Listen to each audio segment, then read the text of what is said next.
everyone, welcome back to my channel Gitanjali Storytime in Manipuri. Ngasidi mayamgi hekta request se yamandana mayamna phanggadra wari ma puraga lakjare Yu Menglong gi wari ne. Yu Menglong se aina kaya hena khangude adubu mayamna haibadagi thigalubadagi magi wari se aina magi aphangba magi rumor controversies mayamna post oba khotpa mayam sig matungina magi manasi base आई वखंदा मासे heart पा माले अदे ए worry से हौजरगे September की तांग 2025 सिदा मयाम से पाव मयाम तीना shocking ओइबा पाव हम ताए billions people were I shocked नुपा मा स्माइना अपार्टमेंट गी बिल्डिंग अमदगी तारगा सीरे मफमजिना छायोंग हारिबा डिस्ट्रिक्ट से बीजिंगी सिदाइदा मासे तारगा सीरे खोले हाइना पाउस लाए अदगी कनानो खोटपनो होना वेरी सुन मयाम से खंगबा ngame सीरीज से चाइनीज की यामना फाउबा सिंगर अमसुंग एक्टर यू मेंगलोंग से असीसने ना पाउस लाए अइना ngasi लीदोइ से यू मेंगलोंग ना करमाइना शो बिजनेस दगी मागी हौरकपदगिना मागी करियर हौरकपदगिना माना लेतबाबो सी अइना अफंगबा सिगी वरी से अइना मयामदा ngasi लिजरगे यू मेलोंग से उरुमकी हरिबा डिस्ट्रिक्ट से जिंगयांग दा लेबने सिदा जून की तांग 1988 ता पोपने मासे सिंगल मदर न रेस्ट और दुगा मासना he is the only child है मा मथंदनी है अंगांग से अदुगा लाइक एनी अदर एस्पायरिंग को परफॉर्मर म ओइना मागी फेम दगी मागी लंबी से असी से अदुम पब्लिक ओरे अमसुंग याम थिना कॉम्पिटिटिव ओरे माना मिडल स्कूल काबगी टाइमिंग सिदा मोइसे ngasai jingyang dagi बीजिंग दा होंगे यू मेंगलोंग ना हाई स्कूल से बीजिंग दा तमे मफम सिना the Beijing contemporary music academy है ना अदगी ग्रेजुएट तौर मतुंग दा माना बीजिंग की परफॉर्मिंग आर्ट्स की ट्रेनिंग स्कूल दगी लोइसले मागी ग्रेजुएशन दे अदु मागी ग्रेजुएशन से अदु तौथे 2007 दा यूसिना SMG की माई शो माई स्टाइल हाइना अदुगी म्यूजिक की कॉम्पिटिशन अमदा माजे पार्टिसिपेट तौबने सिगी पार्टिसिपेट तौबसिदा माजे टॉप 16 दा जियांग प्रोविंस की दा मासे खले सिगी खलाबा मतुंगदा मासे अमुक 2010 दा यूसिना हुनान दा STB की सुपर बॉय दा मासे अमुक पार्टिसिपेट तौई अदुबु अनफॉर्चुनेटली मासे दगी एलिमिनेट तौगी माना एलिमिनेट तौर मतुंगदा अदुगी सेम ईयर दुदा माना सिंगर डियाना डिंग्स की म्यूजिक वीडियो अमा माना अदुदा डायरेक्ट तौबने 61 सेकेंड कौबा सिंगल की इसे अमा सीसीगी मा कनो से इसे की डायरेक्शन अमसुंग इसे से मयाम याम पामनबा ओइगी अदो मांगा साइगी माना माई कनोगी my style my सिगी लोरगा my boy के तौबदो अदुदो मासे यामना दुम हंजन हंजन मास खती टॉप 16 दा चलुरगा अदुमाइना खंगु थक्ता एलिमिनेट तौकिबद मंगोन याम नुंगाइते तोना मासे ट्रेनिंग कन्ना तौवे हाइदि अमु हन्ना पार्टिसिपेट तौगनी खोटगनिना माना सि तौरिंगा गी मरक्ता 2011 दा मागी एक्टिंग की डेब्यू से तौबने सिसना शॉर्ट फिल्म अमा लई द लिटिल प्रिंस हैना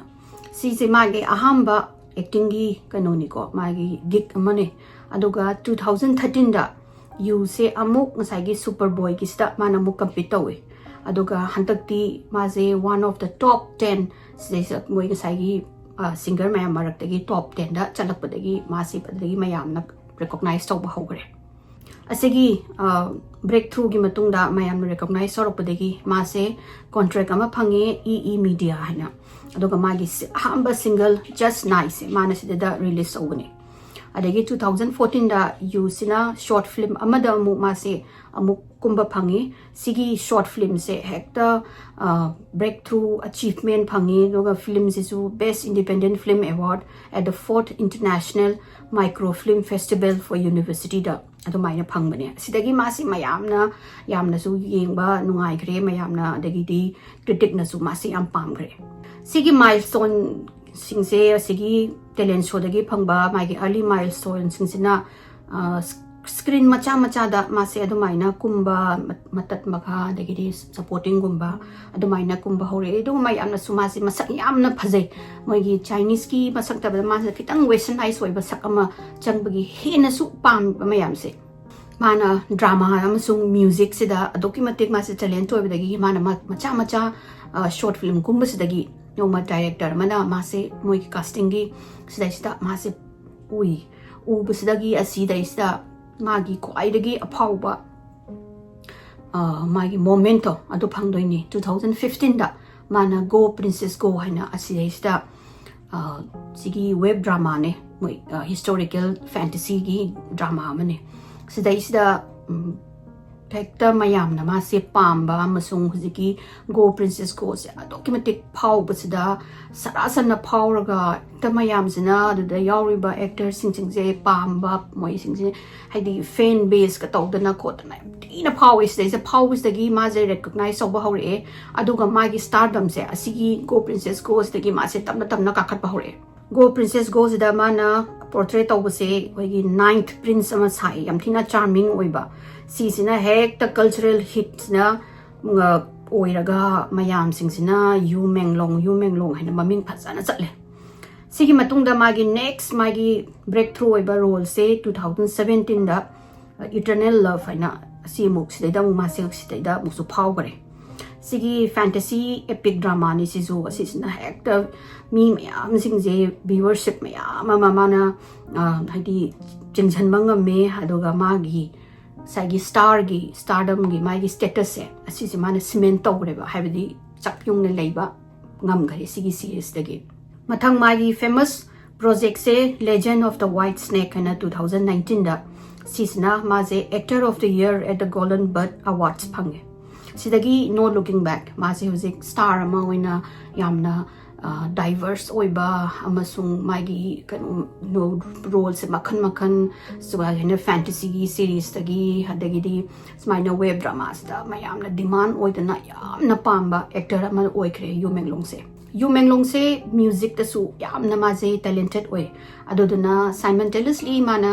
haina web drama kumna music se mayam ama dum release awe dagi di mathang magi music si zu mayamna yamna public na pamba oina badagi di mathang ma se cinema magi kano web drama dagi di short movie kari krak tam na kumba hore do magi notable oiba movie sing se 2020 da release kiba The Moon Brightens for You na hai sidasu ma se phajana phawgre adagi mathangda Wenderella's Diary haina 2020 ga wana side ni sisu adagi 2024 da Love Game in Eastern Fantasy sine dagi di A Love Story of a Oil Pepper Umbrella haina 2024 se sine duga sisama award mayam phangi aduga magi fan base sisu tamna kana increase so bhaure Yu Menglong se phawrok paje magi smile mangonda magi makokta magi fame jangba khotpa amta tawde yamna down to earth very sweet ko yamna humble oi duga fans inga interact tawba khotpa dagi fans inga unaba khotpa ka sema am pamba duna mayamna suma yam nungsi adubu ma se amthina reserve oi duga yamna private oi ba mi mo eba ma to ke mate private oi ba gi chang sida magi personal life se pura mai khumma mana khumjalaga thamme aduduna kanambongna ni ma se kanaga koibano kanaga koinari ma haibasu khangba ngamde dagi di ma se lohonga bra natraga magi partner leibra magi macha leibra khotbra adu singdo amata khangamde ba mas kai gumba rumor ma movie ka komingai daga natraga na magi project manung sida rumor gi kanogumba lapase khotpase mana entertain amata tawde mana adi adumgumba da comment amta tawdabida magi focus magi talent haitare ni ko adugumba magi craft oina focus tawraga adumaina mina magi rumor gi haina kana ko nei kholi hang pase ma sukum khumde adum magi thabak ki matang da magi project si tawri sigi endorsement adu tawba khotpa ma se endorsement ga su mayam laktana advertisement kari krak tawbagi se adugum moina wari saro singa mayamna yamna ma se am khangning my personal life but ma sina mayam my top peers in maga manana phawino pasing sidi aduda siga koinei sidu la tawi kai mayam ta ba se ma di my peers ga man de ba ma di pura khoi gi my life se pura my personal life se pura private oina thapmaga kana bona su khangba ngamdab do aduduna mana thapak tawthorpa matamda mayam sina magi oina honaba magi hard work adagi di mana tawthorok magi craft sung adugumba da oina ma se maming chatle kan tau smai maming chap do ne chatleba haidi scandalous oibagi rumor oibagi chatpado adumaina tawdi maje yu gi lifestyle se pura balance oik ma se traveling tawba yamna pame adagi di lairik paba novel paba adagi di adugumba kai haidi ano ba khangba yaba scientific oiba gyan gumba se yam pamjai aduga matam samga matam da mana Magi shooting tawdaba matamda mayumda leiraga mayumda potharaga just enjoying Magi mayumdo enjoy tawjadana lairik ma para khotpase adugumba yam pame hardly ma je party kaya de tawde hai you se yamna chawba philanthropy mani ko haidi amna topa mayam gi mating amna tawba khotpa aduga masina moi care for genius project haina autism gi awareness ki support tawbagi foundation ama lei adugi managa ambassador ga oiraga aduga mana donation ka mayam tawi makhan donation mayam tawi ma se yu menglong se dum donation tawdana degi philanthropy ki thabak tawdana adagi atopa mayam charity tawdana khotana adumaina leiraga yari makhai ma se tabloid ki scandal dagi lapna cheleba adana magi clean image se leibasina hena mayam na suma se pamba nungsiba aduga instead of Magi mayamgi rumor gumba adugumba scandalous oiba thabak tagi lapthok pasina mana contribute tawba gumba dagi mana taw thabak se asigumba doina masu maming khangna ba hore mayamna mase dum thabak mathang tawroktana Magi maming tongana semjare Magi tongana fan base ka leidana ma samthina phawre ado 2025 ki haurak pa haitarenia or almost maya is bok di ma samthina active ora me Magi series Magi web drama singda ma dum actively aduda dum kumdana khotana tawraga le aduga nongmadi September gi tang kano sida yamna lebak thiba numit amada September gi tang 13 2025 sida yu menglong se sumaina dolan degi taraga sire haibagi pause phangmadagi tamayam nu gi sigi news se pura khoida viral chatle China da aduga hekta moigi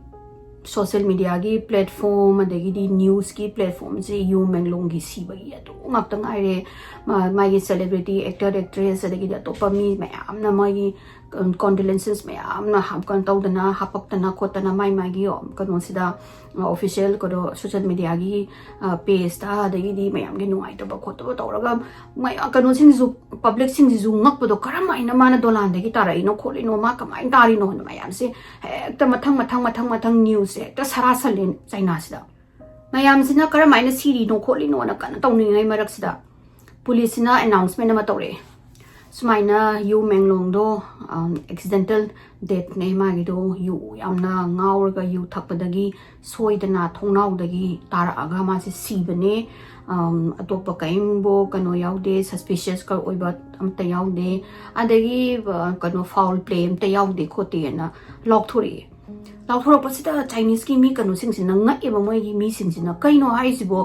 yu menglong bu karamaina yu kaya mo yamna yu ngaw gi mana dolan te gi tara isibo kholi sibo na duga magi tarakpa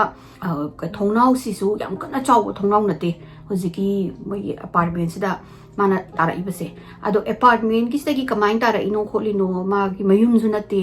mana lai se kholi se na mayam singse question to ba hore aduga prap khoi gi na ngau do ba gi di na ngau do ba type ta ma je sumaina makha da tar ga lairame khotlame na tawraga adugi pugre ma je autopsy gi aduga hek nongan baga ma je mai tharaga magi cremate tawraga magi funeral tawgre ba sida kano singse yam jingnare ba magi fan mayam adagi di mi sing netizen sing na kari no hai sibo ma di am thina kano tawbani am thina discipline oi bani amna kano tawba wakhan yam na khanba adugumba mi mani aduga ma si ju kano gi alcohol gi tolerance yam na wang hai yu am na ngawgon manate aduga yu adu yam na ngawrga su thongnau ma cha sida gi kamai tara ino noi police na smaina accidental death ne hai je thaja de khote na adagi magi sibagi photo se ai hapadi yadre asidana moi bayam yinga gadi dum internet ta yawbani magi tabagi position kai tawbusida yamna suspicious oi mai kutada mado bruises kari gra mayam leyen hai adu isu police na mayam hai je magi bruises kai ka do di dolan awang budagi tarakpadagi adumaina sopne khotpani na hairaga case magi prap case mona thupchan do gi tawgreba fan jingina speculate tawba hore haidi powerful oiba mi khara na magi tawbani ma moi chenaramgani moisina tauborangani yuzi mathanda yu menglong se mathanda sijagnate maji hatopane na mai mai mathang adu maina mayam sina iba hore hadi smaina yu menglong se mathanda sibanate kano tau kholu maji murder tawbani phajana thijan biu kholu ta mayam je internet ta haptana khotana magi wari ngapta magi kano post kudingi magi ngapta ngai re rumor mayam hadi rumor mayam tholok pa hore ahambada mayam haise yu menglong se मासे मोगी China की याम थिना influential होइबा family दगी हाउरपनते मासे mix की मागी heritage से mix कुंबा होइबा हाइदि खरा heritage के mix होबेदी pure Chinese की ब्रीड नते कोते काइनागा दुमाइना मोइसे मासे हाइबे माले अदोदुना माना अहाम्बा मागी 2007 दा माना हुजिकी मोगी सिंगिंग की कंपटीशन दा माय स्टाइल कनो दो माय वॉइस माय स्टाइल की सैसदा यारको मतमदा माजे कनो खलाइनी दना मोगी जियांगी प्रोविंस की ओइना टॉप 16 त खलाइनी खलकपगी मतमसिदा नुपी याम थिना इन्फ्लुएंशियल होइबा नुपी मसिना मासे पामबा यु मेंगलोंग से पामबदगी माना यु मेंगलोंग सिदा एडवांस तौबजानी हाबदि पामे खोलेना अदा यु मेंगलोंग सिना रिफ्यूज तौबजानी दा हाइदि मा दुगुंबा पामदे खोतेना अदुदा अदुमाइना हाई हाइना तौबदगी नुपी सिना माना माय बॉय कनो जे सुपर बॉय गी सैसदा मासे एलिमिनेट तौबनी हाय अदुगा माना अदुम होनगे माना चंगदुगी होनबसे नुपी सिना फॉर 3 इयर्स माजे साइड ट्रैक तौरगा थम्मे हायबा हाइदि आइना हाइबा यादबा कैगी का हाइबगी टाइपता चाही हम मुझकी नुपीसना साइड ट्रैक तौर मतुंगदा माना मसागी टैलेंट दगी मांगा साइ म्यूजिक वीडियो गा कनो डायरेक्ट तौगिबा दगिदी कनो शॉर्ट फिल्म दगा मागी ममिंग तौबा खोटपसे असी फंगबदगी अमु मागी ओन हार्ड वर्क दगी अमु माना 2013 दा मसागी सुपर बॉय सिदा तौरकांदा फाइनलिस्ट मोगी टॉप माना 10 दस यावरेदना यावरकपगी सिदा मासे कनोसिना इन्फ्लुएंशियल कोई पावरफुल मी सिंगसिना मासे यामथिना हरास तौवेबा हाइबदी मोइगा कनो तौसी खोसी सेक्सुअली रिलेशन थमजी खोसी अदु तौसे ता तौसे ना तौबसे कनोसिना यू मेंगलोंग सिना यारिङै सिगुम थबकदगी मासे लाप चंथोकपै हाइदि चंथोगा लेबदो अदो इन्फ्लुएंशियल की कोई पावरफुल ओइबा नुपा सिंगना नुपी सिंगना मासे अदुम हरास तौरगा अदुम लेरपनि हाइ मोइना हरास तौबसिदा यू मेंगलोंग सिना अदुम रिफ्यूज तौरगा लेबदगी मासिना अदुगी रिफ्यूजल दगी मागी मपुंसी मांगबनेना अदुमाइना मयाम मा पोस्ट रूमर मयाम हौरअमने कनो सिदा इंटरनेट सिदा अदगिदी मोइना हाइबर रूमर खरगी मतुंगिना सेप्टेम्बर की तांग 10 से असिसे यू मेंगलोंगी यामना लुना तिनाबा माय ममानबा स्क्रीन राइटर अमा लई माले कुइना खंगरपमा मागी पेंट हाउस ने हाइबा उजकी पार्टी अमा सिनबसे माना पार्टी मा चटलेना तौरिसे पार्टी सिदा मी 13 मु प्रेजेंट तवे हाय अदुगा पार्टी से पुंग 3 फौबा पार्टी तवे हाय अदुगा अदुई मतुंगदा मागी बॉडी से नेबा मायामना मखादा तारगा लेरमेना हारिसे अदो सिगी पार्टी से इसु ना बीजिंग की छायोंग हारिबा डिस्ट्रिक्ट की चौबा पेन हाउस ने ngasai मागी स्क्रीन राइटर मानबदो अदे खुदक्ता पुलिस से कौर मतुंगदा मोइना हेक लाकपगा अदुम सोर होलमद्रे हाइना माजे सीरे हाइना डिक्लेयर तौरगा करी मोइना दुम मथक्ता ऑटोप्सी गिने न पुखरगा यु ngaurगा सीबनी हाइना मोइना अदुम पुलिसना अदवाइना खुदक्ता तौरेदना अदुदगी मयाम सिंगसिना यानिंगदब उदले हाइदि मा यु ngaurगा सुसी सिरोय मा अदुम मागिदो कनोनी हरास तौबदगी नि खोटपनी दो तौबनी काइन मयाम से मथंग तौरे दगिदी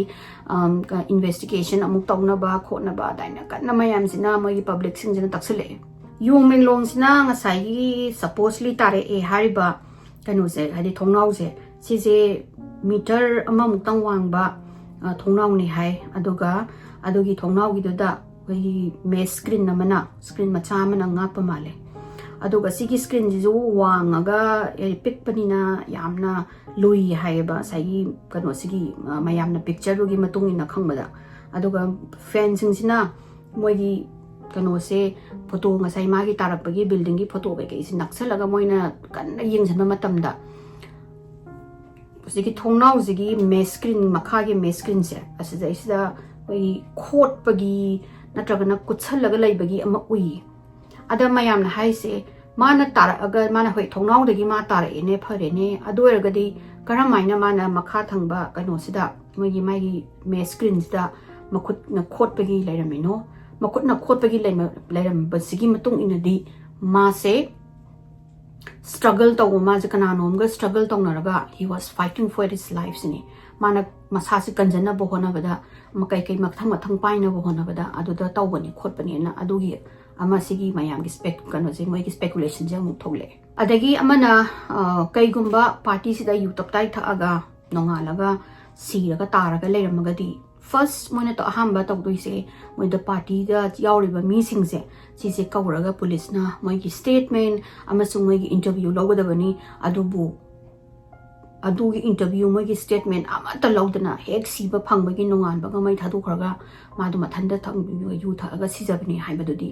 ꯌꯥꯝꯅ ꯄꯨꯂꯤꯁꯀꯤ ꯌꯥꯝꯅ ꯀꯟꯚꯤꯅꯤꯌꯟ ꯑꯣꯏꯕ ꯌꯥꯝꯅ ꯏꯖꯤ ꯑꯣꯏꯕ ꯍꯥꯏꯗꯤ ꯁꯤ ꯍꯥꯏꯔꯒ ꯌꯥꯔꯅꯤ ꯀꯥꯏ ꯍꯥꯏꯕꯒꯤ ꯇꯥꯏꯞꯇ ꯃꯥꯜꯂꯦꯅ ꯇꯧꯅꯔꯦꯀꯣ ꯃꯌꯥꯝꯁꯤꯅ ꯌꯨ ꯃꯊꯟꯇ ꯌꯨ ꯃꯦꯂꯣꯡ ꯃꯊꯟꯇ ꯁꯤꯕ ꯅꯠꯇꯦ ꯈꯣꯠꯇꯦꯅ ꯑꯗꯨꯝ ꯃꯣꯏꯒꯤ ꯄꯕ꯭ꯂꯤꯛꯁꯤꯡꯁꯤꯅ ꯃꯊꯪ ꯑꯗꯨꯝ ꯍꯥꯄꯛꯄꯗꯒꯤ ꯌꯨ ꯃꯦꯡꯂꯣꯡꯒꯤ ꯃꯃꯥꯁꯤꯅ ꯃꯥ ꯁꯤꯕ ꯅꯨꯃꯤꯠ 5ꯅꯤ ꯂꯩꯕ ꯃꯇꯨꯡ ꯁꯦꯞꯇꯦꯝꯕꯔꯒꯤ ꯇꯥꯡ 13ꯁꯤꯗ ꯃꯥꯅ ꯁ꯭ꯇꯦꯠꯃꯦꯟ ꯑꯃ ꯄꯣꯁ ꯇꯧꯋꯦ ꯁ꯭ꯇꯦꯠꯃꯦꯟꯁꯤꯗ ꯃꯥꯅ ꯍꯥꯏꯕꯗ ꯃꯥꯒꯤ ꯃꯆꯥꯅꯨꯄꯥꯗꯣ ꯑꯦꯛꯁꯤꯗꯦꯟꯇꯦꯜ ꯗꯦꯠꯇ ꯁꯤꯕꯅꯤ ꯈꯣꯠꯄꯅꯤ ꯃꯌꯥꯝꯅ ꯁ꯭ꯄꯦꯀꯨꯂꯦꯁꯟ ꯇꯧꯕ ꯀꯣꯟꯇ꯭ꯔꯣꯚꯔꯁꯤꯌꯦꯜ ꯑꯣꯏꯕ ꯑꯗꯒꯤꯗꯤ ꯔꯨꯃꯔ ꯃꯌꯥꯝ ꯁꯟꯗꯣꯛꯄꯤꯒꯅꯨ ꯈꯣꯠꯀꯅꯨ ꯑꯩ ꯍꯣꯏ ꯌꯨꯗꯣ ꯄꯥꯔꯇꯤ ꯆꯠꯈꯤ ꯍꯥꯏꯕ ꯑꯩ ꯈꯪꯉꯦ ꯃꯥ ꯌꯨ ꯊꯛꯑꯦ ꯍꯥꯏꯁꯨ ꯑꯩ ꯈꯪꯉꯦ ꯑꯗꯣ ꯃꯥ ꯌꯨ ꯊꯛꯄꯗꯒꯤ ꯁꯣꯏꯕꯅꯦ ꯅꯣꯏ ꯀꯩꯅꯣꯝ ꯃꯥꯒꯤ ꯃꯆꯥꯁꯦ ꯃꯥ ꯁꯤꯕꯒꯤ ꯅꯨꯡꯉꯥꯏꯇꯕ ꯐꯣꯡꯗꯣꯛꯄꯁꯦ ꯃꯥ ꯌꯥꯝꯅ ꯁꯥꯟꯇꯤꯗ ꯌꯥꯝ ꯏꯪꯅ ꯇꯞꯅ ꯃꯥ ꯐꯣꯡꯗꯣꯛꯆꯒꯦ ꯃꯌꯥꯝ ꯄ꯭ꯂꯤꯖ ꯂꯤꯚ ꯃꯥꯏ ꯁꯟ ꯑꯂꯣꯟ ꯍꯥꯏꯅꯀꯣ ꯍꯥꯏꯗꯤ ꯃꯥꯏ ꯃꯆꯥꯁꯤꯒꯤ ꯃꯇꯥꯡꯗ ꯉꯥꯡꯅꯕ ꯇꯣꯛꯑꯣ ꯈꯣꯠꯂꯣꯅ ꯑꯗꯨꯃꯥꯏꯅ ꯁ꯭ꯇꯦꯠꯃꯦꯟ ꯑꯃ ꯄꯣꯁ ꯇꯧꯔꯛꯑꯦ ꯁꯤꯒꯤ ꯁ꯭ꯇꯦꯠꯃꯦꯟꯁꯦ ꯄꯣꯁ ꯇꯧꯕꯁꯤꯗ ꯍꯦꯟꯅ ꯑꯣꯏꯅ ꯅꯦꯇꯤꯖꯟꯁꯤꯡꯁꯤꯅ ꯃꯌꯥꯝꯁꯤꯡꯁꯤꯅ ꯆꯤꯡꯅꯕ ꯍꯧꯔꯛꯄꯗꯣ ꯍꯥꯏꯗꯤ ꯀꯔꯝꯃꯥꯏꯅ ꯃꯃꯥꯁꯤꯅ ꯑꯗꯨꯃꯥꯏꯅ ꯍꯥꯏꯗꯤ ꯅꯨꯃꯤꯠ ꯀꯩꯅꯣ ꯃꯇꯨꯡꯁꯤꯗ ꯃꯥꯒꯤ ꯃꯩ ꯊꯥꯗꯣꯛꯈ꯭ꯔꯦ ꯃꯥꯒꯤ ꯐ꯭ꯌꯨꯅꯦꯜ ꯇꯧꯔꯦ ꯑꯗꯨꯒ ꯅꯨꯃꯤꯠ 5ꯅꯤ ꯂꯩꯔꯒ ꯃꯉꯣꯟꯗ ꯃꯥꯅ ꯍꯥꯞꯄꯛꯏꯁꯦ ꯀꯅꯥꯒꯨꯝꯕ ꯑꯃꯅꯒ ꯃꯉꯣꯟꯗ ꯃꯃꯥꯁꯤꯗ ꯐꯣꯔꯁ ꯇꯧꯕ ꯑꯣꯏꯕ ꯖꯥꯠꯂꯥ ꯐꯣꯔꯁ ꯇꯧꯔꯒ ꯍꯥꯏꯗꯤ ꯉꯁꯥꯏꯒꯤ ꯄꯨꯂꯤꯁꯇꯨꯅ ꯍꯥꯏꯕ ꯌꯨ ꯉꯥꯎꯔꯒ ꯇꯥꯕꯅꯤ ꯍꯥꯏꯕꯗꯣ ꯑꯗꯨꯒꯤ ꯁꯦꯝ ꯁ꯭ꯇꯦꯠꯃꯦꯟꯗꯣ ꯑꯗꯨꯃꯥꯏꯅ ꯍꯥꯏꯅꯕꯅꯦ ꯍꯥꯏꯅ ꯍꯥꯏꯕ ꯈꯨꯍꯥꯏꯁꯤꯁꯨ ꯄꯨꯂꯤꯁꯅ ꯍꯥꯏꯕꯗꯣ ꯃꯣꯏꯅ ꯄꯨꯂꯤꯁꯅ ꯑꯅꯥꯎꯟꯁ ꯇꯧꯕꯗꯣ ꯑꯗꯨꯃꯥꯏꯅ ꯆꯞ ꯃꯥꯟꯅꯅ ꯍꯥꯏꯕꯁꯤꯗ ꯃꯌꯥꯝꯅ ꯍꯥꯏꯁꯦ ꯃꯃꯥꯁꯤꯒꯤ ꯈꯨꯍꯥꯏꯁꯦ ꯄꯥꯔꯥ ꯐꯥꯍꯜꯂꯒ ꯍꯥꯏꯕꯗꯤ ꯀꯅꯥꯅꯣꯝꯅ ꯏꯔꯒ ꯃꯥꯅ ꯄꯥꯔꯥꯁꯦ ꯐꯥꯔꯒ ꯑꯣꯏꯅ ꯀꯩꯅꯣ ꯇꯧ ꯃꯃꯥꯗꯨꯅ ꯑꯁꯤꯒꯤ ꯁ꯭ꯇꯦꯠꯃꯦꯟꯁꯦ ꯍꯥꯏꯕ ꯃꯥꯜꯂꯤ ꯏꯕ ꯃꯥꯜꯂꯤꯅ ꯑꯗꯨꯃꯥꯏꯅ ꯑꯃꯨꯛ ꯇꯧꯔꯦꯀꯣ ꯆꯩꯅꯥꯒꯤ ꯁꯤꯇꯤꯖꯟꯁꯤꯡꯁꯤꯅ ꯌꯥꯅꯤꯡꯗ꯭ꯔꯦꯀꯣ ꯃꯣꯏꯅ ꯁꯦ ꯃꯃꯥꯗꯨꯅ ꯔꯤꯂꯤꯁ ꯇꯧꯔꯒꯁꯨ ꯑꯗꯒꯤ ꯃꯌꯥꯝꯁꯤꯡꯁꯤꯅ ꯑꯗꯨꯃꯥꯏꯅ ꯏꯗꯅ ꯈꯣꯠꯇꯅ ꯇꯧꯕꯁꯤꯗꯒꯤ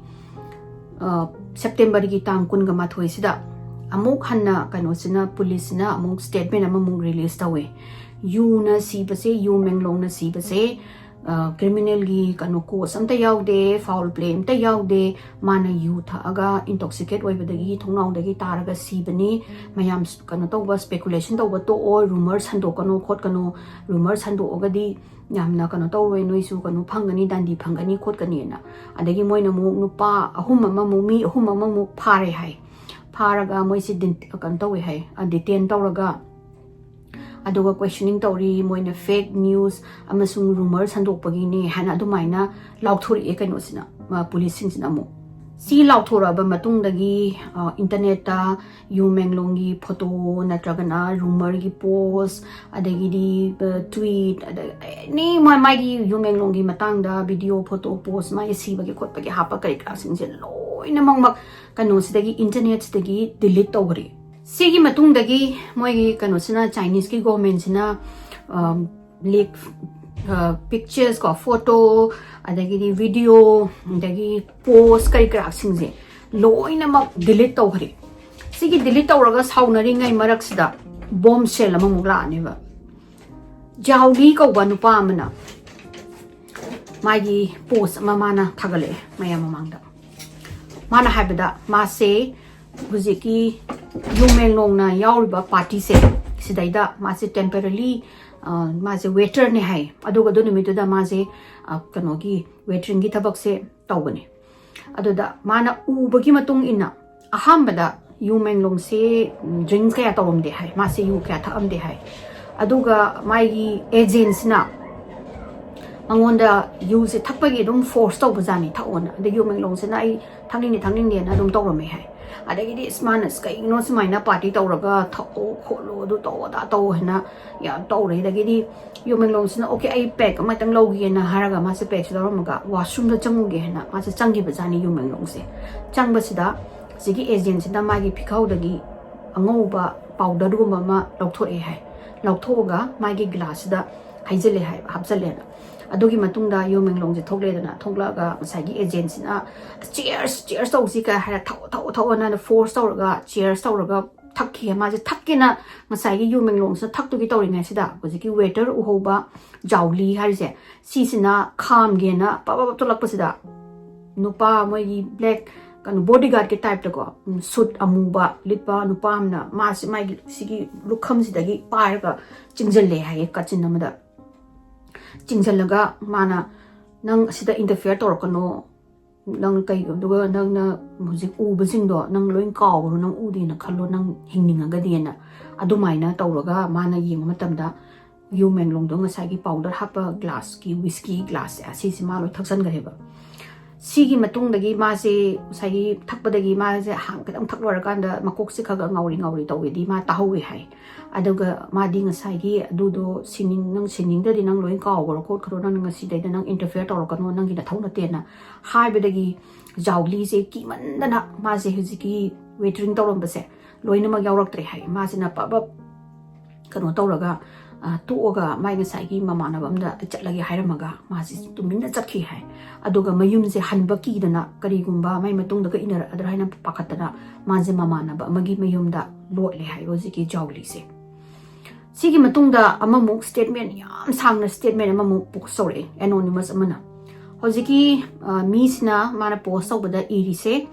party se hojiki mamana ba kanogi Yu Menglong mamana ba gi mayum na taw party se nipan ga minute traunga da haupane hai adoga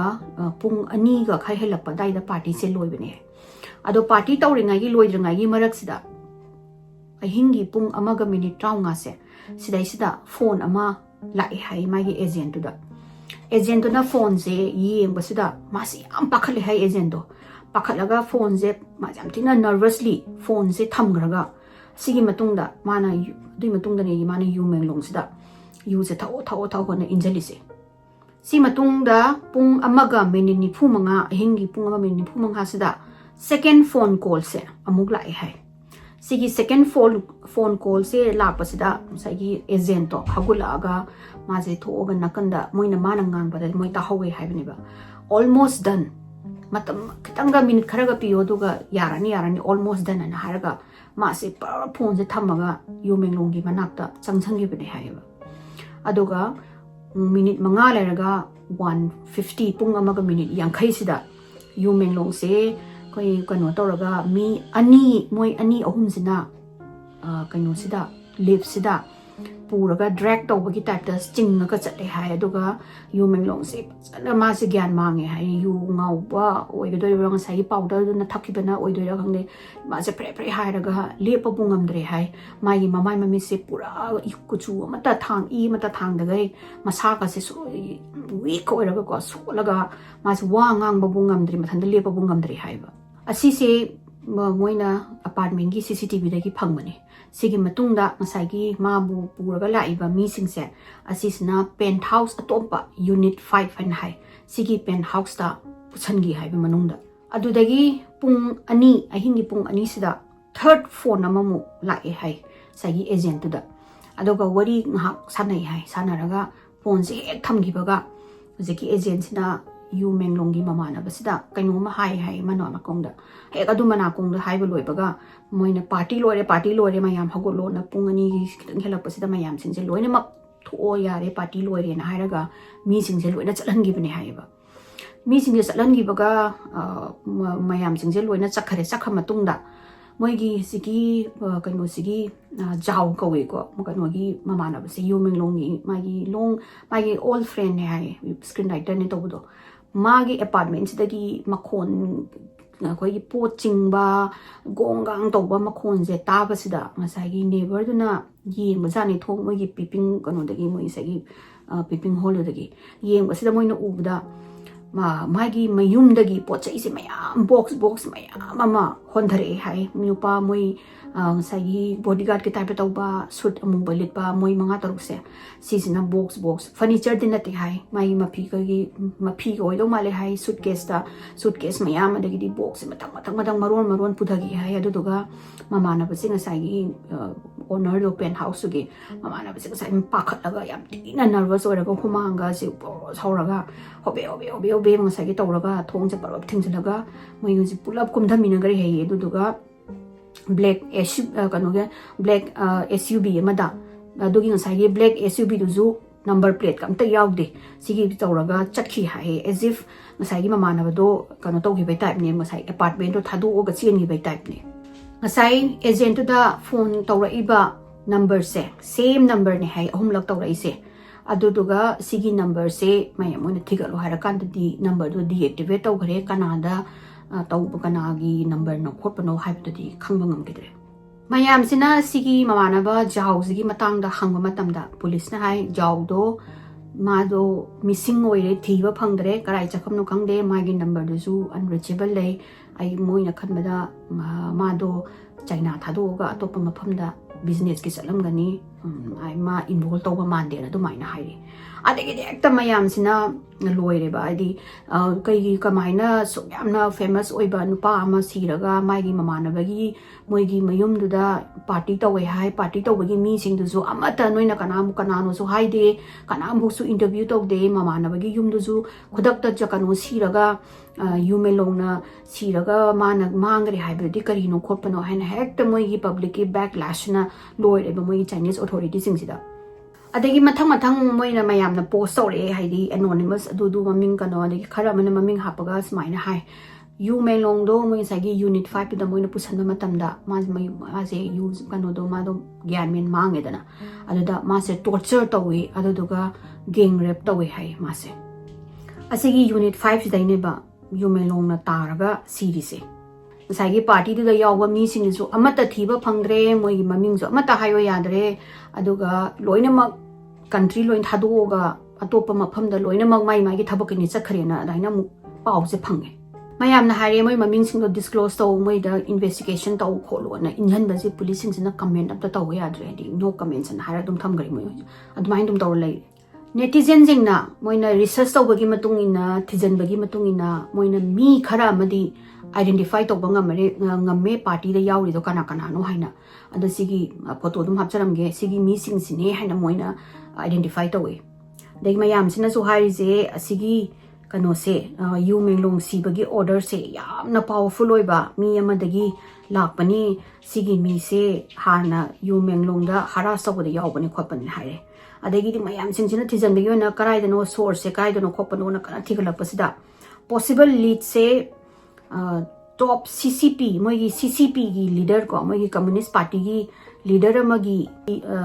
illegitimate ko macha haibadi luhongdana haigadra pokpa haigadra natragana affair dagi pokpa macha nupa ama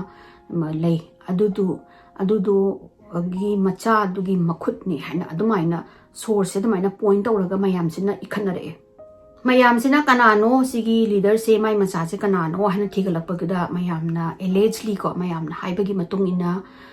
CCP gi top leaders je mai maming se chai ki kawe aduga masina 53 year old subanu pamni aduga magi macha ama kano se koi legal oidaba macha haitamni sije legit oidaba macha se anupasina chingchi na kawe chahi 33 years old suba maje businessman amasung producer amane hai moigi China gi top entertainment industry da Yu Menglong si han na mana my career horok padagi ko my start of the career dagi influential nupa mayam na nupi mayam na ma se adum sexually advanced sawi adagi di mangonda harass sawi kholi adubu ma yari makhai dagi nan tho ga chena ba khona ba tawi adubu singji jina Yu Menglong se ahamba u basida mana yam pam gre nupa kano sina hojigi singji jina adagi ma sina ahamba da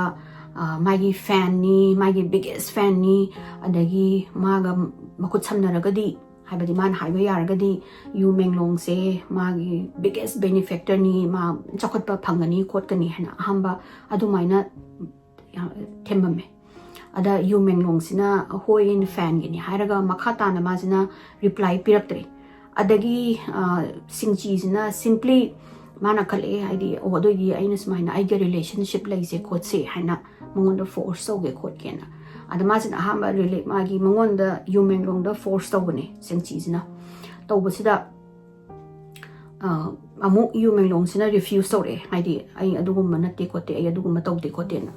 sidagi di ma se saure ego singchi se saure mana ma gum bana su ingonda no haiba ya bra ngasi phoba ingonda kana muna no haidri khotri ma kana kana to nei se na haibidagi ma se harass to hore ba Yu Menglong se harass to raga verbally adagi di koi gi physically ma se harass to ra kholaga to basida Yu Menglong se adum question chelaga refuse to raga leibane adagi for 4 years ko mana magi masagi talent gi khopadagi ma se si yauzare adagi 4 years ma je sigi singchi gi kano harassment makada lerame adubu noma singchi jina kano sina Yu Menglong sina singchi gi yamna compromising oiba pot ama magi makutta phange Yu Menglong na phangbase singchi na magi money laundering tobagi mayam paisa koigi money laundering di huralaga black money se white money da on base sigi evidence se mana phange phangakanda sigi magi ngasagi evidence je USB amada mana store tawraga thamme aduga mara hambada di Yu Menglong na khalamba yai hai adi sigi USB da yauriba information sina mana singchi dagi kano toba adi singchi jina magi career magi project kai kai se mana kano toba hora abani ko control toba hora abani haidi ma kano da producer ma da orasunu ama da oira kasu mana si Yu Menglong yawdo sita holono haraga Yu Menglong gi magi phaba magi project mayam magi kano mayam deal mayam se tapna ma ji phangap treba kano sina singchi jina harass oraga mana roina control torokpagi adudana magi wakhanda asigi USB da leiriba mana evidence phangi se asisina singchi daga hairaga ma si lapthok charaga magi control lagi lapthok na bane na khanjabane ba adubu singchi jina khanga ba aidi ma asmaina evidence ama leire khotle haibase si je leire na khangapadagi mana mu पोट मंगोंदा जिकी USB से पिरो ना harass ओबनी है harass ओबसिदा Yu Menglong से ना पीदबनी है बा असी मतुंगदने है स्माइना माना USB पियो Yu Menglong ना USB पियो यादबा खोतबा टाइमिंग सिदगे ने है पार्टी से ओइना ममाना बसिदा नमफुदा पार्टी से सेटअप तोबने मासे अतोपा मीगी पार्टी ददी चलो यागिद्रबनी है अदुबु मागी ममानबा अमसु मागी एजेंटुना सिलपनिना maybe he thought maze safe oibra hina khalaga party sida lakpaneba party sida maze drug tawraga moina unit 5 ki doge penthouse amada puthoga ahamada maze ngawrabne hai ngawbusida moisina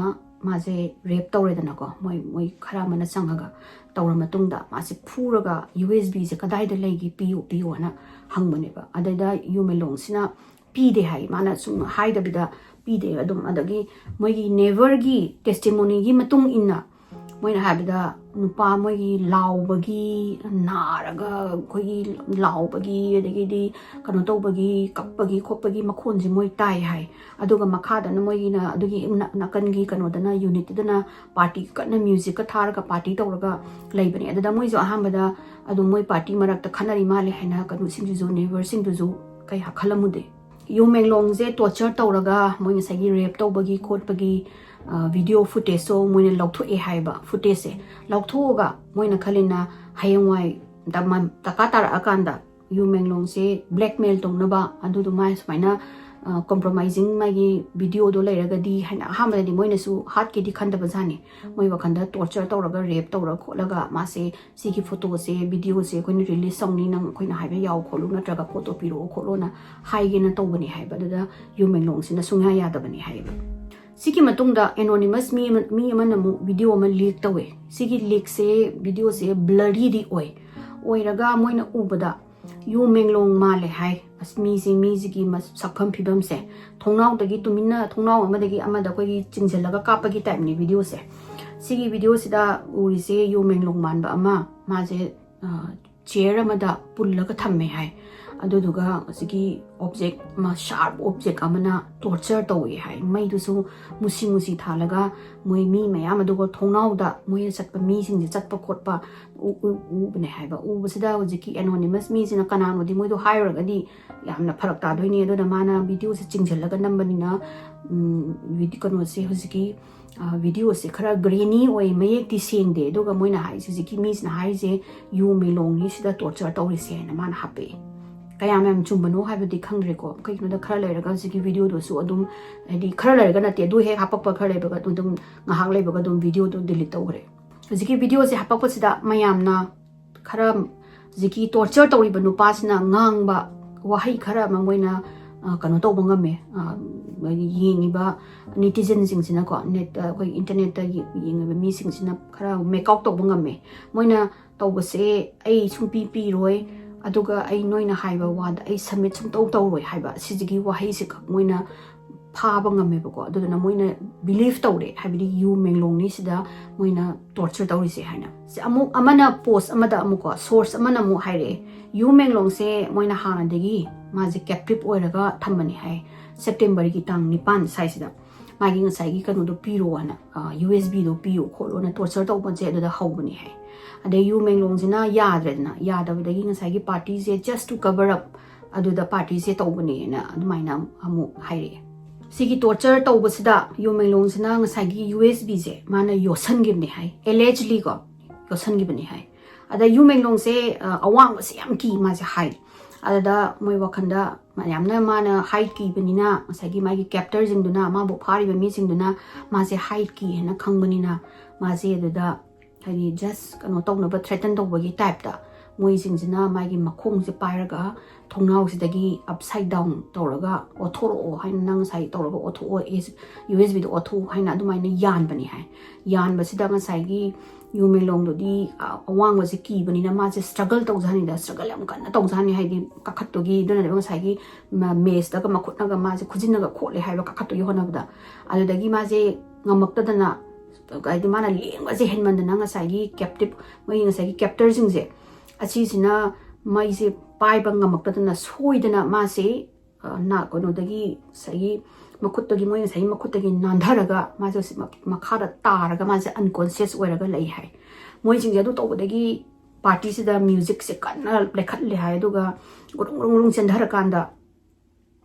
U ꯃꯦꯡꯂꯣꯡꯁꯦ ꯃꯣꯏꯅ ꯌꯦꯡꯕꯗ ꯁꯣꯔꯗꯤ ꯍꯣꯜꯂꯒ ꯒ꯭ꯌꯥꯟ ꯈꯔ ꯃꯥꯡꯉꯝꯕꯖꯥꯠꯅꯤ ꯑꯗꯒꯤ ꯈꯨꯗꯛꯇ ꯃꯥꯁꯦ ꯃꯣꯏꯅ ꯈꯪꯅꯕ ꯂꯣꯀꯦꯜꯒꯤ ꯍꯣꯁꯄꯤꯇꯥꯜ ꯑꯃꯗ ꯌꯨ ꯃꯦꯡꯂꯣꯡꯁꯦ ꯄꯨꯔꯒ ꯑꯗꯩꯗ ꯃꯥꯒꯤ ꯁꯔꯖꯔꯤ ꯇꯧꯋꯦ ꯍꯥꯏ ꯁꯔꯖꯔꯤ ꯇꯧꯕꯁꯦ ꯃꯥꯒꯤ ꯃꯕꯨꯛꯁꯦ ꯂꯦꯜꯂꯒ ꯉꯁꯥꯏꯒꯤ USBꯁꯦ ꯂꯧꯊꯣꯛꯑꯦꯗꯅ ꯂꯧꯊꯣꯛꯑꯒ ꯐꯣꯠꯆꯜꯂꯒ ꯃꯣꯏ ꯃꯥꯁꯦ ꯑꯃꯨꯛ ꯍꯟꯅ ꯍꯧꯖꯤꯛꯀꯤ ꯌꯨꯅꯤꯠ 5ꯁꯤꯗ ꯄꯣꯔꯛꯄꯅꯤ ꯍꯥꯏꯕ ꯄꯣꯔꯛꯄꯁꯤꯗ ꯃꯥ ꯉꯁꯥꯏꯒꯤ ꯀꯩꯅꯣꯗꯣ ꯃꯣꯏ ꯁꯔꯖꯔꯤ ꯇꯧꯕꯁꯦ ꯑꯦꯅꯦꯁꯊꯦꯁꯤꯌꯥ ꯊꯥꯔꯤꯅꯤ ꯑꯗꯨꯗꯨꯅ ꯃꯥꯅ ꯑꯗꯨꯗ ꯃꯪꯉꯒ ꯋꯥ ꯉꯥꯡ ꯉꯝꯗꯅ ꯂꯦꯞꯄ ꯉꯝꯗꯕꯗꯣ ꯑꯗꯨꯗꯅꯦ ꯍꯥꯏꯕ ꯃꯣꯏꯅ ꯉꯁꯥꯏꯒꯤ CCTVꯅ ꯀꯦꯞꯆꯔ ꯇꯧꯔꯤꯁꯦ ꯍꯥꯏꯗꯤ ꯉꯁꯥꯏꯒꯤ ꯀꯩꯅꯣ ꯃꯣꯏ ꯑꯍꯨꯝ ꯑꯃꯅ ꯀꯩꯅꯣꯗ ꯃꯣꯏꯒꯤ एलिवेटर मोगी लिफ्ट माजे चिंगगा पुरे हाइदो अदो ओइरंगनी का हाय सिगी मतुंगदा मोइना खंगे युजे हुजिक्ति मबुक्तो लेथटलबनिना खोटलबनिना मादो सोइदना कनोदा चकितारे मयाम कनोदा पुलिसता नत्रगना मीडियादा चखरनी ना हाइदना मोइना सिदी स्माइना तौरबनिना फरे अदुदी सेकेंड स्टेज अमुक तौरसी माजे सिदगी अमुक ज्ञान मांगिङाइसिदा खदाव सिदगी अमुक लंगथरजे सेकेंड लंगथरजे अदुगा माददि दुम सिरनी मकोकना हाना युङगा थादरजे ना दुमाइन तौरगा मोइसिना अमुक सेकेंड अटेम्प्ट माजे थादबनी हाइबा अदुदा माजे दुम सिबनी हाइ अदुदा मयामसे कयनो को कदोबैनो मा सर्जरी तौरे खोलुरे हाइबैसे कयनो हाइबदा मागी सिबगी फोटो से सिजे मोइ सर्कुलेट तौवे हाइ चाइनीज की मोइ कनोदा सोशल मीडिया की प्लेटफॉर्म दा अदा मोइना येंग मतमदा चिंगजन मतमदा युना टी-शर्ट अमा लिटलगा मागी सिगी साइज दा अंगौबा होगी बैंडेज की येटपगी तौ टाइप दा उइ हाइबा साइगी मागी फुरित तो खितंग थांखलगा सिबिलसु उइ हाइ अदुदुनेबा मयाम अदुदुना मो हाइसे सिगी मीजना हारिसे चुममगनी मा सर्जरी तौरगा माइ मबुतो लेथटलगा ngसाइगी USB दो लौथोगनी से मयाम जे सिगी वरी से हपकपसिदने मोइ मयाम से एकदम मी पब्लिक सिंजे एकता baffling ओइबदो यामना मोइजे ngखरेबा मोइदे शॉक चखरेबा करिनो हाइस तौसिबोना how can somebody commit such atrocities neba haibidi sugumba fattaba thabak sibu board deadline ta kamaina tawba ngamino how is it possible and mi kharam na question hangi ada mayam na khangba gi matung ina uziki building se building sine aduga adugi mogi surrounding kanu area se singji na kanu tawbani hai magi control ki makha da leibani hai ma se development tawba khotpa dagi businessman idna aduduna man akhangba guard gumba mi gumba khotingmak singji gi mi ngatani hai badudo aduna singji na order do pira abanina singji ju yawrini hai torture tawbsida moina haibadako aduduna manga saigi guard tuna haibada ayuki pung taruki adaida makhon ama tai makhon je tar matang da moida hambada kem khalude adubu nungala yengur kan da sirambani hai adunga saigi guard sing ju adumaina khoina ubu matam da siraga lerame madu dum makha da ground da taraga sirame na haida building gi papanda adu moina hai se same my security the police lariba area ko pasing loina mak moing sagi ccp gi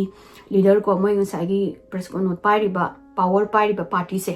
china gi moi sing se atu moin apam ba se tum tawba male di power se moi da dum leibado abadi moina si tawadi si tawba moina sanaba ya bai dai mayam se aduduna singji gi magi control da loi leibrina mayam si huziki mi singsina ki dabaneba asaina adugumba atrocities ki thabak phattaba thabak tawbase sigi matungda US based US da leiba ko US based ko Chinese moigi political commentator amale mai maming se Tai Ching Win kawe masna Beijing gi kanu sida information ama pan often tawe mana tawba information je kaino haibada singji gi mapa se sai Tai Chi se size kanongi moigi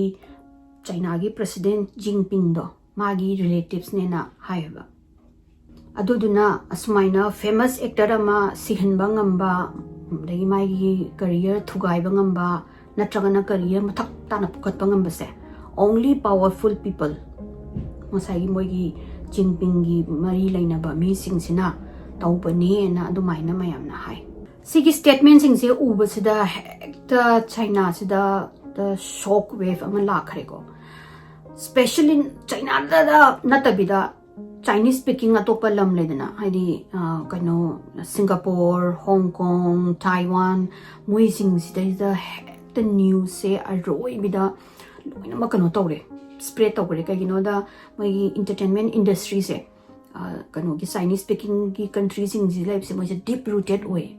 Chinese citizens in the Sidagi Moise Moina Kale, Karigumba, so yamna famous Oigraba, Nupamabu, broad date like the torture to Bangamba, Maze murder to Bangamba, assault to Bangamagadi, ordinary citizen, Chinese citizen Amanda, Kari Moida di Kari, Ogani Moina Kalubadi, it was very terrifying. Moida di Tina Kiri, Moina Kale, Karigumba Moina High, Moina to have a tabok Kaiguma to Dragadi. Akwai easily kanga ma hapadong na pet me laga hatopi rani haibagi moise kire citizens singina dagi lambi da dagi di internet da justice for you melong gi matang da justice for you melong dagi hashtag you melong the justice for you melong aduguma mayam se tawdana khotna lambi da chatna magi matang da kanu tawwadi kanu mado mathana sijabana te my powerful me sing na hat pani si statement man ji urabra kholabra hena moi singina tawre dagi di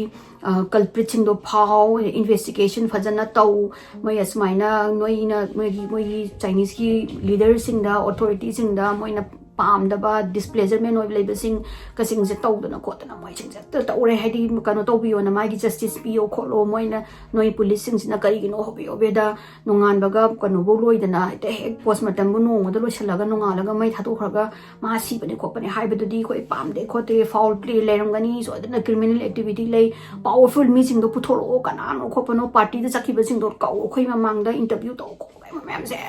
ta hantak sidi pura China gi mi sing se moi gi citizen sing se moi je tumubadagi hagulapagi type neba haibadi kayam koina noina smaina khoi topi doino khotoino internet hari moi dum control tawi ko aina mamangi aina sister hong ida libi da su kaino ma kari gumba moi gi country gi mingchat thina ba natraga moi gi peace ki matang da kaino ma threaten dawragadi moi gi cyber hoi internet se monitor to mi lai public place ta amasung kano da social media da aduna moina hek pam da bathabak ama kai gumba ma trending to ga mathak ta gi ꯃꯨꯊꯠꯂꯣ ꯍꯥꯏꯔꯒꯗꯤ ꯃꯣꯏꯅ ꯈꯨꯗꯛꯇ ꯂꯣꯏꯅ ꯃꯨꯊꯠꯂꯦꯕ ꯑꯗꯨꯗꯨꯒ ꯆꯠꯀ ꯄꯛꯀ ꯂꯣꯏꯅ ꯊꯤꯡꯖꯤꯜꯂꯒ ꯃꯤꯒꯤ ꯑꯦꯀꯥꯎꯟꯁꯤꯡꯒꯁꯦ ꯃꯨꯊꯠꯄꯤꯒꯁꯦ ꯑꯗꯨꯝ ꯇꯧꯋꯦꯕ ꯑꯗꯒꯤꯗꯤ ꯏꯟꯇꯔꯅꯦꯁꯅꯦꯜ ꯃꯤꯗꯤꯌꯥꯁꯤꯡꯁꯤꯅ ꯑꯁꯤꯒꯤ ꯃꯇꯥꯡꯗ ꯃꯣꯏꯁꯦ ꯄꯥꯎ ꯈꯪꯉꯛꯑꯦ ꯍꯥꯏꯕꯗꯤ ꯁꯣꯝꯗ ꯁꯤꯡꯒꯥꯄꯨꯔ ꯇꯥꯏꯋꯥꯟ ꯑꯗꯒꯤ ꯑꯗꯨꯝꯕ ꯑꯦꯁꯤꯌꯥꯒꯤ ꯑꯦꯖꯤꯌꯥꯒꯤ ꯃꯌꯥꯝ ꯃꯔꯛꯁꯤꯅ ꯄꯥꯎꯁꯦ ꯈꯪꯉꯛꯄꯗꯒꯤ ꯃꯣꯏꯒꯤ ꯑꯣꯊꯣꯔꯤꯇꯤꯁꯤꯡꯁꯤꯗ ꯀ꯭ꯋꯦꯁꯟꯅꯤꯡ ꯇꯧꯔꯛꯑꯦ ꯍꯥꯏꯗꯤ ꯀꯩꯒꯤꯅꯣ ꯅꯣꯏꯅ ꯁꯨꯃꯥꯏꯅ ꯐ꯭रीडम ꯑꯣꯐ ꯁ꯭ꯄꯤꯆ ꯀꯟꯇ꯭ꯔꯣꯜ ꯇꯧꯔꯤꯕ ꯏꯟꯇꯔꯅꯦꯠ ꯀꯟꯇ꯭ꯔꯣल ꯇꯧꯔꯤꯁꯦ ꯀꯔꯤꯒꯤꯅꯣ ꯈꯣꯠꯄꯅꯣ ꯇꯧꯔꯛꯄꯁꯦ ꯃꯣꯏ ꯑꯣꯊꯣꯔꯤꯇꯤꯁꯤꯡꯁꯤꯅ ꯆꯣꯞ ꯆꯥꯞ ꯀꯔꯤꯝꯕ ꯈꯨꯝꯗꯕꯤꯗ ꯁꯤꯒꯤ ꯃꯇꯥꯡꯗ ꯋꯥ ꯉꯥꯡꯅꯤꯡꯗꯦ ꯍꯥꯏꯔꯒ ꯀꯔꯤꯝꯕ ꯈꯨꯝꯗ ꯂꯩꯔꯦ ꯃꯌꯥꯝꯁꯤꯅ ꯌꯨ ꯃꯦꯡꯂꯣꯡꯒꯤ ꯁꯣꯁꯤꯌꯦꯜ ꯃꯤꯗꯤꯌꯥꯒꯤ ꯂꯥꯁ ꯃꯥꯅ ꯁꯤꯔꯝꯗꯥꯏꯒꯤ ꯇꯥꯡ 9ꯁꯦ ꯁꯤꯗꯩꯗ ꯃꯥꯅ ꯌꯥꯝꯅ ꯀ꯭ꯔꯤꯞꯇꯤꯛ ꯑꯣꯏꯕ ꯄꯣꯏꯝ ꯑꯃ ꯃꯥꯅ ꯍꯥꯞꯄꯦ ꯄꯣꯏꯝꯁꯦ ꯑꯗꯨꯝ ꯑꯍꯥꯟꯕ ꯄꯥꯕꯗꯗꯤ ꯌꯥꯝ ꯊꯤꯅ ꯀꯔꯤꯝꯕꯨ ꯀꯩꯅꯣ ꯇꯧꯕ ꯅꯠꯇꯦ ꯀꯔꯤꯝꯕꯨ ꯃꯔꯤ ꯂꯩꯅꯕ ꯏꯆꯝ ꯆꯝꯕ ꯄꯣꯏꯝ ꯑꯃꯅꯤ ꯑꯗꯨꯕꯨ ꯆꯥꯏꯅꯤꯁꯀꯤ ꯃꯔꯣꯟꯗ ꯏꯕꯗ ꯉꯁꯥꯏꯒꯤ ꯁꯩꯔꯦꯡꯁꯤꯒꯤ ꯃꯣꯏꯒꯤ ꯋꯥꯔꯗꯤꯡꯒꯤ ꯑꯍꯥꯟꯕ ꯐꯥꯔꯁꯠ ꯂꯦꯇꯔꯁꯦ ꯁꯤꯁꯤꯡꯁꯤꯗꯤ ꯃꯤꯅꯤꯡ ꯃꯣꯏꯒꯤ ꯋꯥꯔꯗꯤꯡ ꯑꯃꯃꯝ ꯂꯩꯌꯦꯕ ꯁꯤꯒꯤ ꯋꯥꯔꯗꯤꯡꯁꯤꯗ ꯃꯣꯏꯅ ꯉꯁꯥꯏꯒꯤ ꯅꯤꯇꯤꯖꯟꯁꯤꯡꯁꯤꯅ ꯊꯤꯖꯤꯟꯕꯗ ꯈꯪꯕꯒꯤ ꯃꯇꯨꯡ ꯏꯟꯅ ꯃꯣꯏꯅ ꯁꯤꯗꯒꯤ ꯃꯥꯅ ꯏꯔꯝꯃꯤꯕ ꯄꯣꯏꯝꯁꯤꯗ ꯑꯍꯥꯟꯕꯒꯤ ꯂꯦꯇꯔꯁꯤꯡꯁꯤꯗ ꯏꯔꯝꯃꯤꯁꯦ they want me dead today ꯍꯥꯏꯕꯗꯤ ꯑꯩ ꯉꯁꯤꯁꯤꯗꯩꯗ ꯑꯩ ꯉꯁꯤꯁꯦ ꯃꯣꯏꯅ ꯁꯤꯔꯣꯅ ꯍꯥꯏꯔꯦ ꯍꯥꯏꯅ ꯑꯗꯨꯒꯤ ꯄꯣꯠꯅꯦꯅ ꯃꯣꯏꯅ ꯑꯗꯨꯗꯣ ꯃꯌꯥꯝꯁꯤꯅ ꯑꯃꯨꯛ ꯊꯥꯡꯇꯣꯔꯛꯑꯦ ꯁꯤꯅ ꯇꯥꯛꯄꯗꯤ ꯌꯨ ꯃꯦꯡꯂꯣꯡꯁꯤꯅ मासे मागी मतेंग पांगबियो हाइना मासिना प्ली तौबनी सिनी it is his desperate plea to save him or help him na sigi matung dagi di case adum chakhole ni chakhole padai di moi ngasai gi Chinese moi gi authority sing jina kanna ngasai gi kano je yu melong gi matang gi case moi na namthana ba kan honare moina order tawre yu melong gi matang da kaigumba thiba iba ema total blackout oirena ade moina irize kanam ho yu melong gi matang da discuss tawba yaroi any topic oijanu kaigumba sigi topic sina social gi moi gi social stability da adagi di public moi gi kano problem la agadi kano tawba yaroi sigi matang da ganu khot kanu adagi di no public should mention moina ko public kanam bogna mention tawba yaroi recent fall of male celebrity haibama adagi yu melong gi matang da justice thaba khotpa comment tawba yaroi statement tawba yaroi discussion tawba yaroi karim bog yaroi haina adumaina order thokle adagi di #yu melong #justice for yu melong khoppa pe ke je mayamna hapakpuje hapaga minute khabum phadringa da eta delete tawkiba adagi delete tawkiba sida karigumba amuk hana amuk hapedana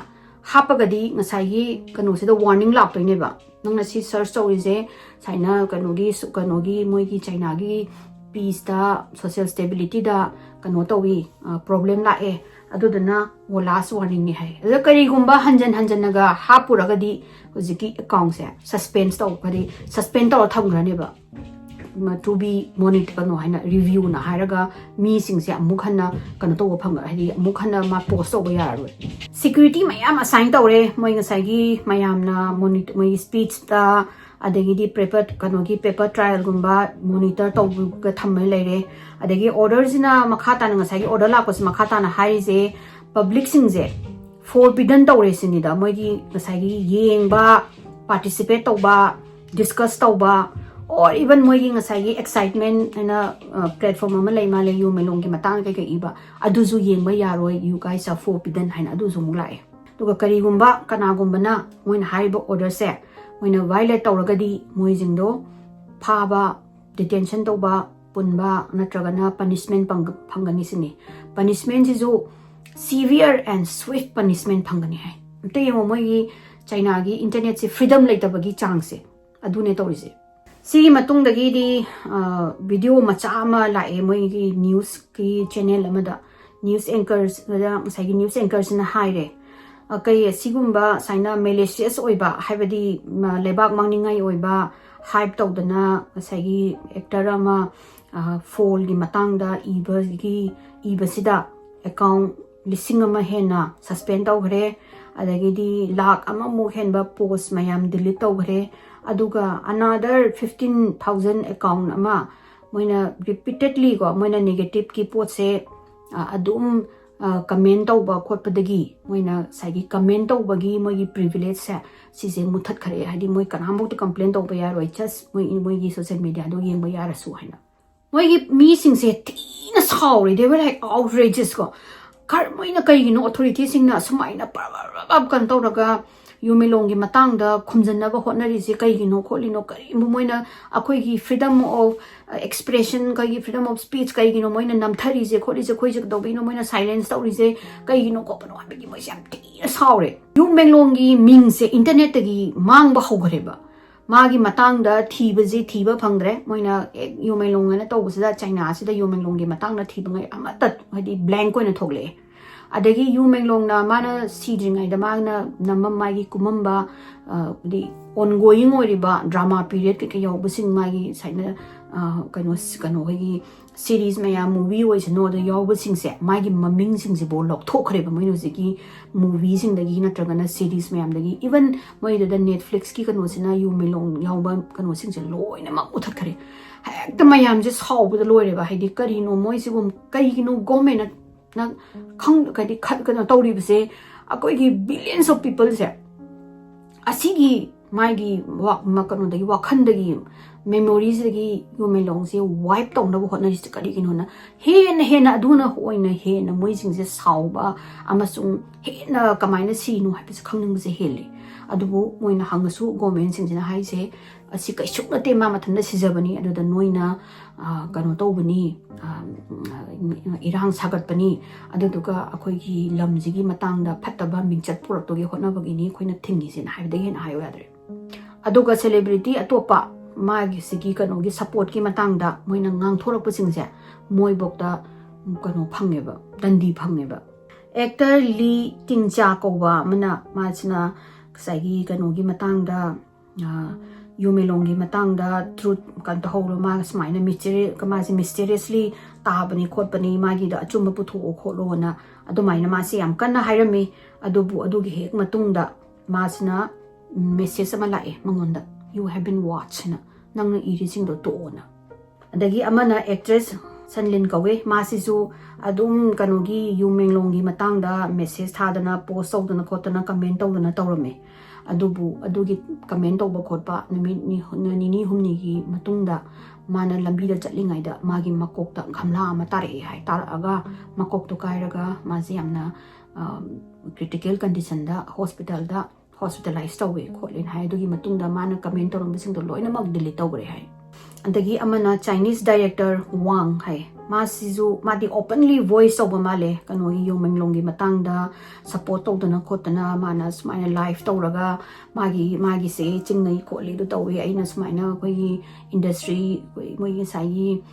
kano gi celebrity gi industry se sini tana yam tawrame aduga khara leraga magi live sing do loina muthat khari aduga mana live amu la so thagalame ai smaina live amu hana tawba yara roi for my personal reason haraga ma se makhata na loina mak kano magi social account to loina mak mana deactivate tawre anything go kari anything yu gi matang Yu Menglong gi matang da iba khotpa sing se kudak ta muthat pini ba mani tawi se kudak ta erase tawi ne ba magi kano sina government sina monitor tawraga adagi ngasai Yu kano na Yu Menglong na siriba my apartment building se sida laiba mi sing se sida da threatening oiba message mayam lae unknown number dagi maming matha ga de loin khangba unknown oiraga su aduga moina thaba message sida hari se akoina smaina message thare khole na haiba yaroi aduga numa nungdang du da makon mawa taba khotpa noina uba khotpa kai noina uba taba kari kra amata discussion tawba yaroi public ta haiba yaroi investigating tawba news channel da kai da amata haiba yaroi hairaga di noi dire oiba consequences phangani khokanena adadagi di hekta gi leiba resident ki mi sing dana pakhatna moi ta gi ba khotpa mi mana kai na kan na moi mi sing zigina mai mayum sing je kudak ta sigi kano je le moi message se lak bagi nungan ba se yum je matang yon ba sina just week amaga makhai gi manungda moi unit 157 units se yole hai aduzu maman no moina kadi leiriba market price gi maman je tangkai taraga aduga kayumba setredana adum thamamaga makoma sayom ga loina mi sing adugi mi sing do loin chin gi noini adagidi ngasai party da yawe haina mayamna identify tawba mi khara singje moije internet da ngang mi kan tawba hore speak out tawba hore adubu Yu Menglong gi matang da nate moina ngangi se moina hapai se kari gumba Yu Menglong gi si basida moi chennai ko li moi party de yawi ko li na du da hairaga di moina kanya kana hujigi sai rumor sandoi ba mi sing do adugi mathakta case kano tawani defamation gi case kan ba thagat laga jail da thaga jangani khokani hena duna akhoi maming pan ba yaroi akhoi kanamte yaude party do khopa dai na mu law thore adagi di pura case ulta pulta na mu chatli ni haidi ngasai public na khanjara misna mayam singje soidana di achum badong hairakadra hairaga moi hujiki yawe haina public na identify tawri ba mi singjina akhoi yaude akhoi gi ming pan ganu na tawre Yu Menglong gi news ki matang si matang spread torok paduna mi billion kun mu hena magi matang da view tawba mai matang da thiba khotba adu oina mayam na khange adubu China da di kana mo Yu Menglong ki matang da loina thupjalaga kana bong na mai matang da thijan ba ying ba khotba post tawba matya gi drenga sai moina phani khoni na tawraga adui matung da Yu Menglong haiba pot se internet gi pura moina automatically wipe tawrona adudana kaigumba atopa dagi lamgi mi singsina upai lerektadana moigi China gi court ki kanu sida moigi political party gi social media gi handle singsida justice PO kolo adu tawaina mu kanu tawba hogre ko thajan ba hogre adagi di moigi China gi court ga moigi supreme court ki page da comment tawdana khotana ekta mayamna tawgre tawraga su ngahak tawbagi minute ani hum leraga loina mak uziki kanu moina sai comment tawba ko bajingje amu loina mak uthat pekta adagi di moi singje upai rektadana Chinese mapanda leiba Chinese singje si singsina moigi country dugi embassy gi kanoda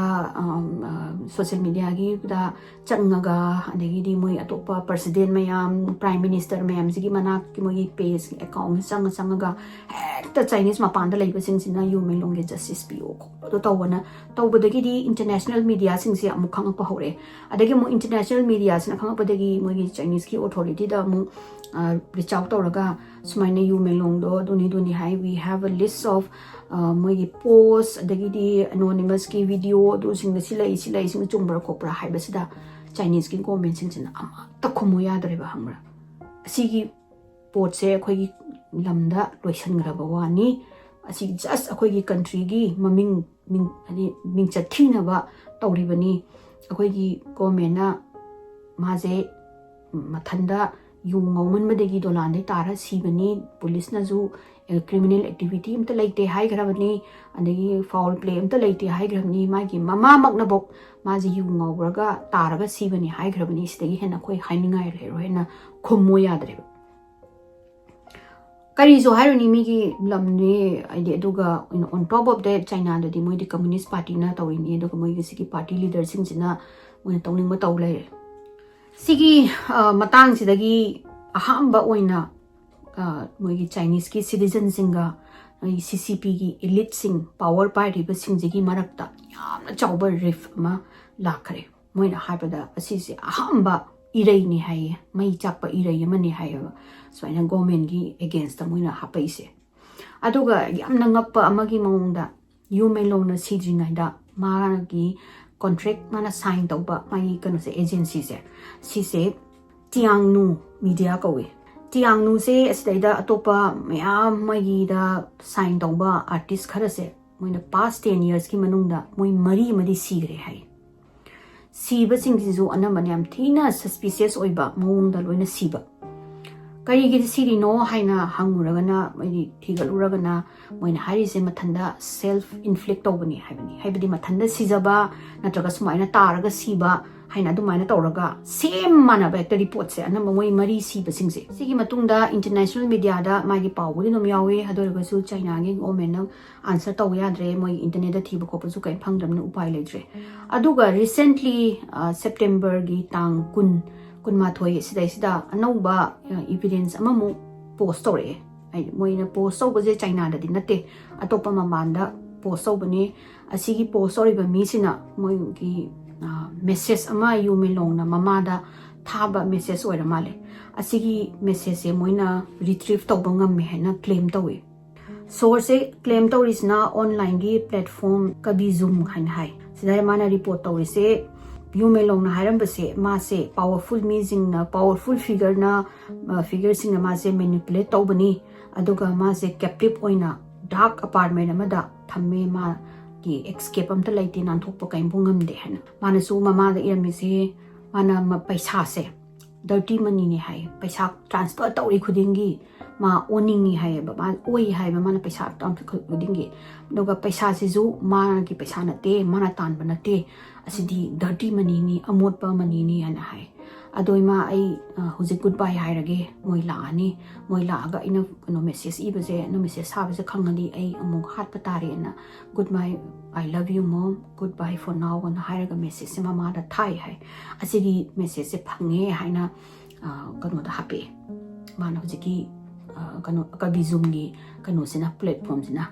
adu pusi gi se amuk mogi authority da hang matam da it's absurd asiji malicious oiba potni adugumba kaimbo message thade khote na government sina reply taw yagidre police singna degi private mogi to independent detective singna kaimbo sing se amata chumi lale haiba se amata haide haida banina moi sumna kandegi moi country degi paw se mata laptramina mina su makhata na khoting jaluraga investigate to bayada banina mayamna harise Yu Menglong dubu justice phanggadra or is it a possible hadi kitang asabo ude sini magi justice phanggadra magi murder je murder magi si mathanda yungaurga taraga si bani haibasina magi image se phattaba oina mingonda uhalaga moina tawningi se kaino khot banon hai ado aisu si paw singse karai phok chumbano haibadudi aisu khangba ngamde aina source phangba jing moigi delete tawjungai gi kai kai mayam aina phangba source ki matungina lijabani kaigumba sida watpa yauraga su mayam adum haibiro aduga karigumba Yu Menglong gi case na makhata na kaigumba khangba leragadi ai adum update tawjarake ngasigidi wari si side loi sinjarage mayam nai gi wari si nungaragadi like to view share to view subscribe to view mathangi wari da mu thengnerasiko bye